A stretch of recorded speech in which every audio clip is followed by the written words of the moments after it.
ప్రస్తుతం అయితే మనం పీర్జాదిగూడ చెరువు వద్ద అయితే ఉన్నాం. సో మీరు చూస్తుండొచ్చు ఏదైతే ఈ చెరువు ఉందో.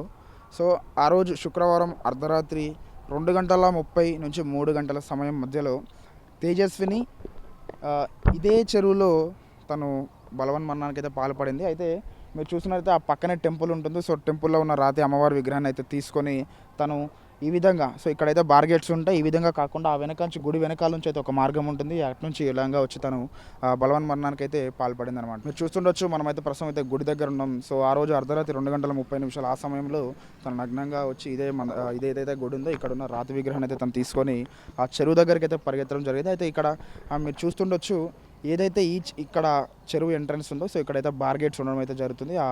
రైలింగ్ అయితే ఉండడం జరుగుతుంది. అక్కడ నుంచి దూకడం ఆ ఛాన్సెస్ తక్కువ కాబట్టి ఇక్కడ మనకున్న ఇన్ఫర్మేషన్ ఇక్కడ స్థానికులు ఏం చెప్తున్నారంటే ఈ మార్గం గుండా, సో ఏదైతే ఈ మందిరం ఉందో ఈ టెంపుల్ నుంచి ఈ మార్గం ద్వారా తను వెళ్ళి, సో ఈ మార్గం ద్వారా వెళ్ళింది అన్నట్టుగా అయితే వాళ్ళు చెప్తున్నారు. ఎందుకంటే ఇక్కడ ఏవైతే ఉన్న ఈ రైలింగ్ అవుతుందో దాని నుంచి దుంకడ కూడా కాస్త ఇబ్బంది కాబట్టి సో ఈ మార్గం నుంచి తను వెళ్ళి విగ్రహాన్ని తీసుకొని వెళ్ళి రాతి విగ్రహాన్ని అక్కడ చెరువులో తను దూకి ఆత్మహత్య చేసిందని చెప్తున్నారు. అయితే మరునాడు తన బాడీ అయితే దొరికింది, కానీ ఆ విగ్రహం కూడా దొరకలేదన్నమాట.